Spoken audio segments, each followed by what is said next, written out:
Good morning. It's day 5. Can you believe that? Isn't that amazing? It's amazing to me. It is a bit nippy.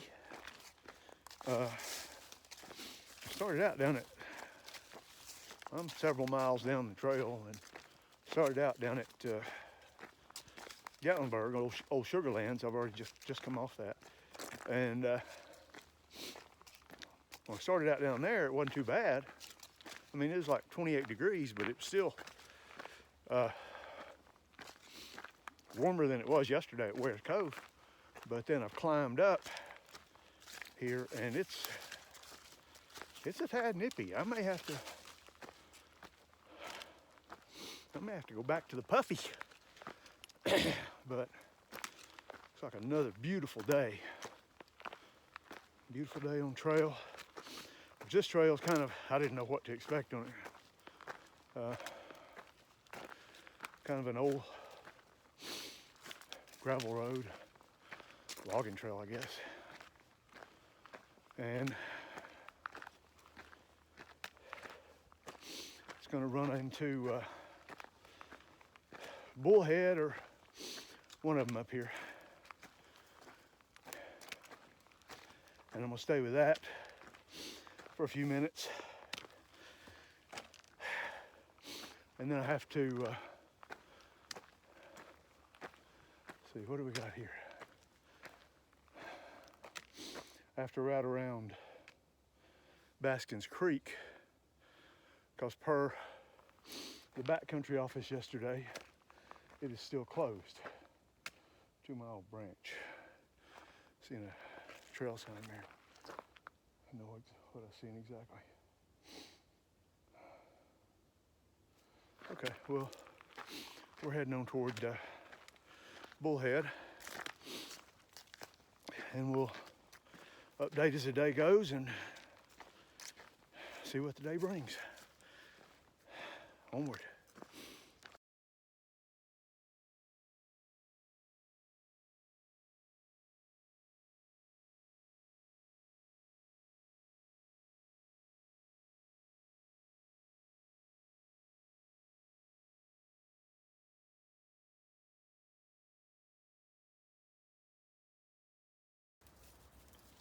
My first wildlife sighting of this trip. Big, I say big, it's not a huge flock, but it's several wild turkeys. 1, 2, 3, 4, 5, 6, 7.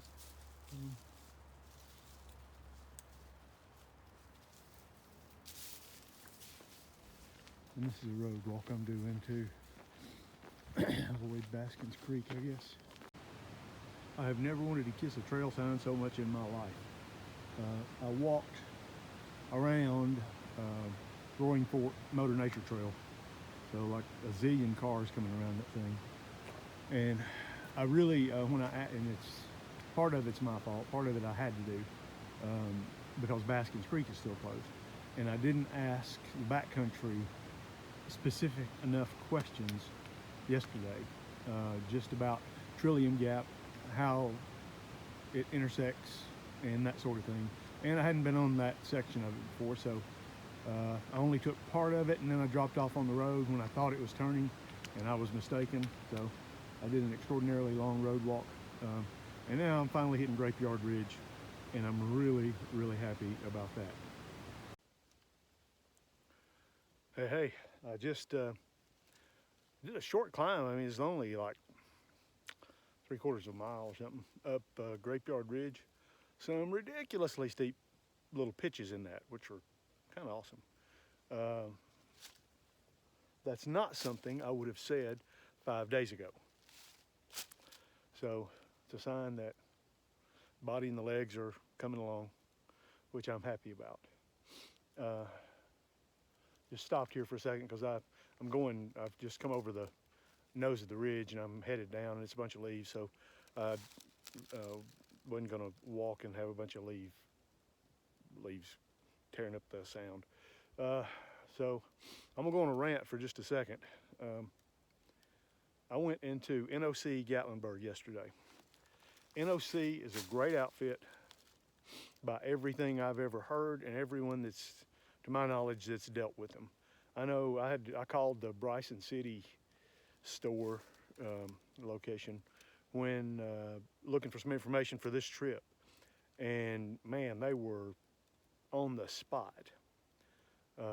Had me information in seconds. And I also had called NOC Gatlinburg and got some information real quick. And they were quick and polite and professional. When I walked in there yesterday, it was like, ignore. I asked somebody, I said, I was looking for another pair of liner gloves. I just needed a couple things from there. And this girl says, I'm sorry, it's my first day, which I understand. I don't have an issue with that. And she comes back, we don't have any. Try Ober-Gatlinburg. I said, Ober-Gatlinburg? For liner gloves? Yeah, we just don't have any. So I understand there are shortages during this particular season of life that we're in the world. But I thought, that can't be right. So I said, I caught some other guy. And, you know, I'm just wondering, and those guys don't ask, can I help you? Do you need anything? Do you want anything? You know, and all they had to do was look at me, or if they got very close enough, they'd have smelled me and realized that I was hiker funk, you know. So I finally caught some other dude there and said, do you have liner gloves anywhere? Well, we got some outdoor research. I said, okay, yeah, OR's good. Depending on what it is, I like some of their stuff a lot, and have several pieces of OR gear. And he takes me over there, and then somebody else said something about, oh, there's North Face over somewhere. He said, oh, there's North Face, and he took off. I never saw him anymore. I finally wandered around the corner, found the North Face gloves, called Heather at Outdoor Experience in Cookville, and said, hey, what can you tell me about these gloves? She had suggested to me that I buy some Patagonia liners. I didn't, it's my bad. And I bought some that seemed to be pretty good. I bought some North Face E-tips. Thus far, I like them. We'll see how they do tonight.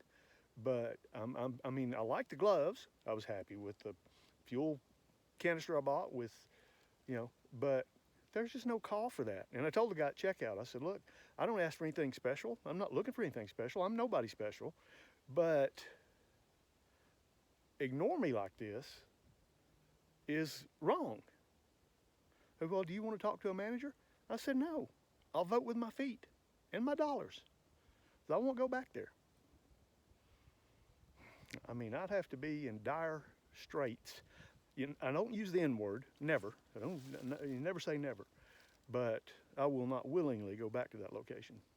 Okay, end rant, onward.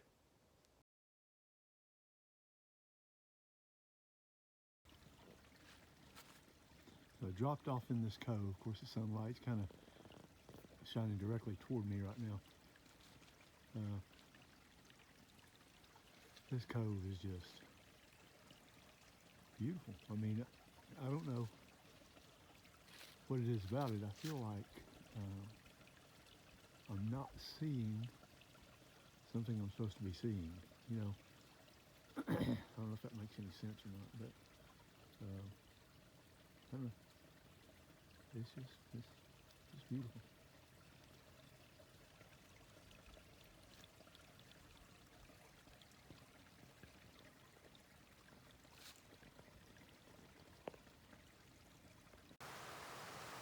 I am so screwed.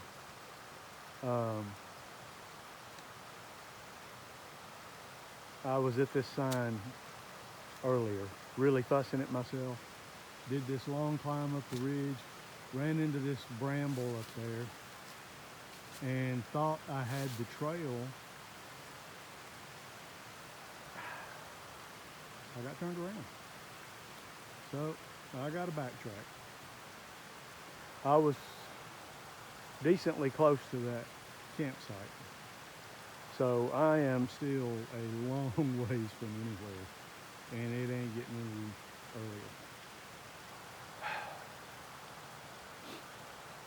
So, all right, we'll see what we got to do from here. Onward. Well, you know, that's not what I wanted to do. but I did it. So I've still got some hours of daylight left. I have a fully charged headlamp, and I'm gonna go back up here when I hit that bramble. I'm gonna mark the trail, that blowdown. It's a big, thick mess, and I missed something obvious. So I'm gonna mark the trail so that if I turn myself around in that thing again, I'll know what I've done. I'll be able to see it right then. And then we're gonna see what happens. So just go onward, you know, move on. And that's what I'm doing. And in the as usual category, I was overthinking it and missed the obvious. Probably be hiking a little bit in the dark. If I am, that's fine. I don't, you know, that doesn't shake me up too much. I'm gonna go ahead and bust it on the rest of this trail and get as far on the next one as I can. And then we'll just see where we are.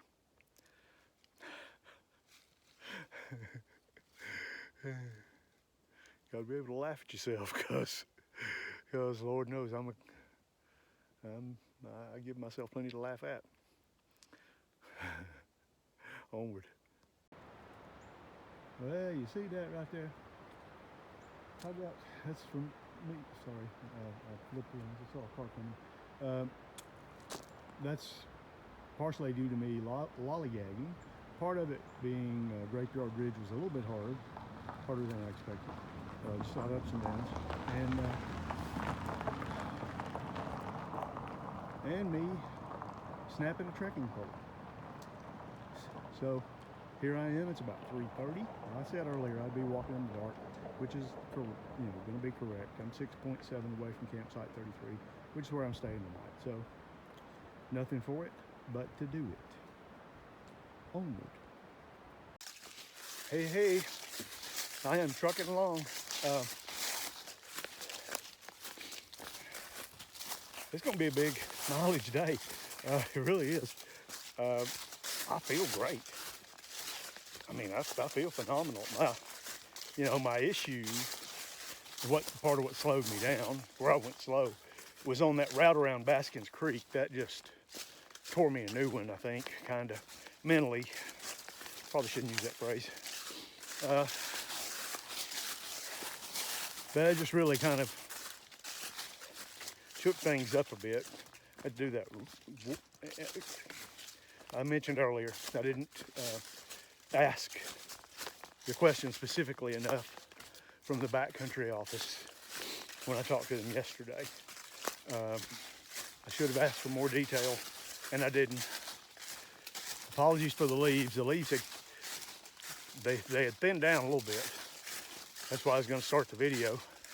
And then after I start talking, all of a sudden I'm crunching through leaves again.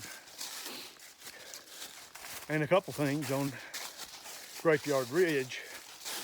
Stop for a second so I have a better quality video. On Graveyard Ridge, I kind of dawdled. I dropped over into some of those coves and just stood and embraced it.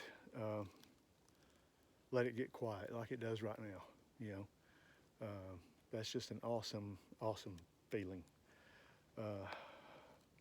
There's that. Graveyard Ridge was, it's got, as the thru hikers say, a lot of PUDs, pointless ups and downs. It's got a bunch of them, so really the fact is you're shoulder walking. So you're going up one, down it, up another one, down it.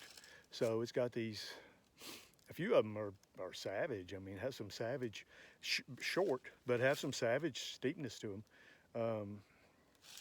This trail appears to be pretty much the same way. It's not, the shoulders look a little longer, but and it's got a couple of good climbs in it. I don't climb fast, I'm climbing steady. My legs feel good, I feel good. I'm gonna be in camp in a little while. It'll be dark, I'm okay. I'm having a good day. So, the word, onward.